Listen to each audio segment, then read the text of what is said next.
to Jerusalem. The crowd went wild on his arrival, and we did nothing. No. We then drove the merchants and the sellers of beasts for sacrifices from the courtyard of the temple, and we did not intervene. How many times have we protested at the disgrace of money changers being allowed in the precincts of the temple? But then we allowed him to preach in the holy temple itself, and at no time did he recognize your authority, Caiaphas, nor made submission to the elders of Israel. You must denounce him in the name of the people of Israel. I'm not sure that we have that right. Can we honestly say that we represent the true thoughts and aspirations of the people of Israel? What are you saying?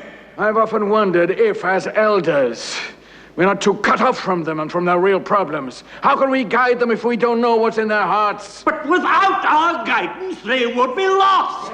People will run after any new thing. Why, they've taken up with this man Jesus with his tricks and exaggerated promises. I have seen him. I've heard him preach.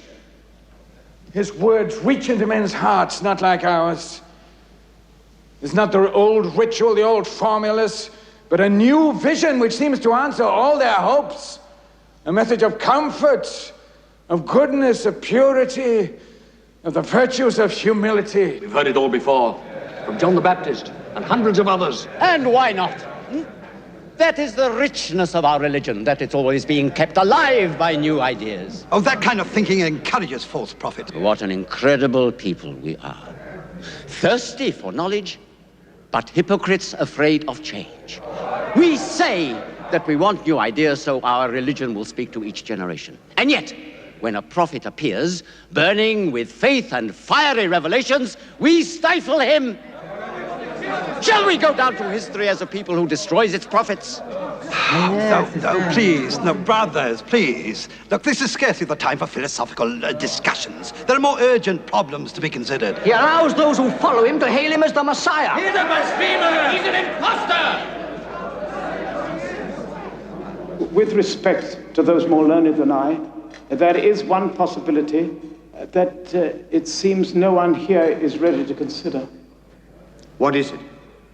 The possibility that Jesus of Nazareth may be, in fact, the Messiah awaited by our people. A carpenter from Galilee. This man has studied the prophecies, and carefully and subtly he never misses a chance to identify himself with them. Exactly. I only know that, like our brother Joseph, I've heard him preach. I was moved, lifted out of myself, and seemed to see all things in a new and blinding light.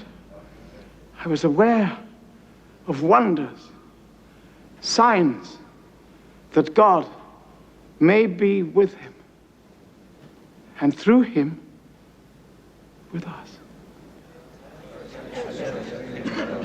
Do you realize what you are saying, Master Nicodemus? Let him speak.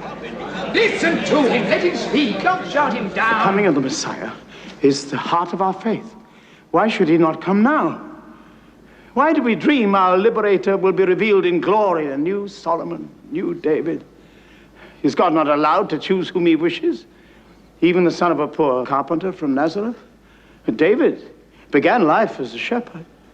Who are we to decide the way in which God should choose to help his people? We, grains of sand, chaff blown in the wind. May the Lord open our eyes to his wisdom. Master Nicodemus, I have always respected you. How am I to understand your defense of this man, whose mission seems to be to divide our people? Even this noble assembly has been torn asunder by him. This Jesus of Nazareth must be an extraordinary man. But is there not one among you who understands the real significance of this matter? It is not the Galileans' words that are important, or the so-called miracles. Even the fact that frenzied crowds hail him as the Messiah, it's not important. The central core of this case is that this man dares to proclaim, and I can hardly make it say it, this man dares to proclaim himself the Son of God.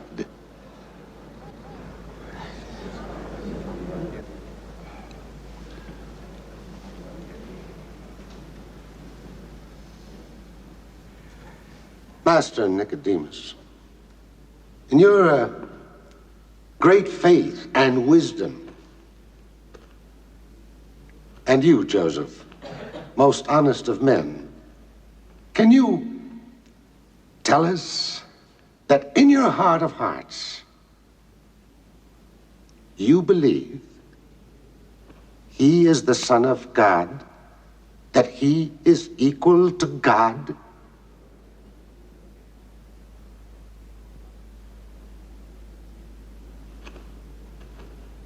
If he is not the Son of God, then who is this Jesus of Nazareth? Is he a prophet? Only a false prophet can assume the powers of God and say to a persistent sinner, you are forgiven.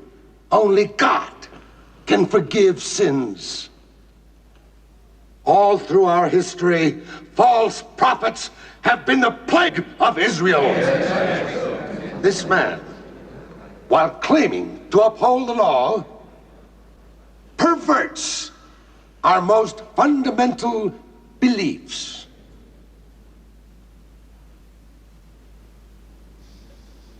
The Romans will not wait for us to find the answer. Our law says the prophet who claims to say in the name of God things which God has not commanded, that prophet must die. But if this man Jesus is a false prophet and a blasphemer, is it not better for one man to die than for a whole nation to perish? However, under Roman occupation, Caiaphas, the people of Israel may put a goat to death, but not a man. Thank you, Zira, for reminding us of our realities. Then he must be charged and found guilty by the Romans.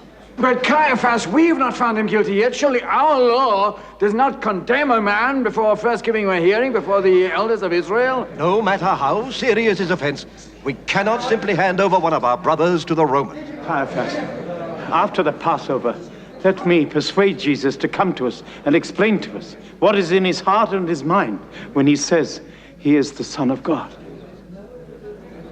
Brethren, I agree. We will question him fully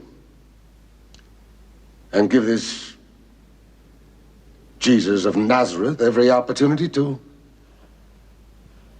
defend himself. No! Caiaphas, to delay would be too dangerous. We all know what steps Pilate would take against our people if the unrest continues. Zara, he must be taken tonight. It could cause even more trouble among the crowds if our temple guards go searching for him. It could mean a long search, all over the city. No one knows where he and his followers are hiding. They stay no longer than one night in the same place. I think I know the way to reach him. Zira, don't forget,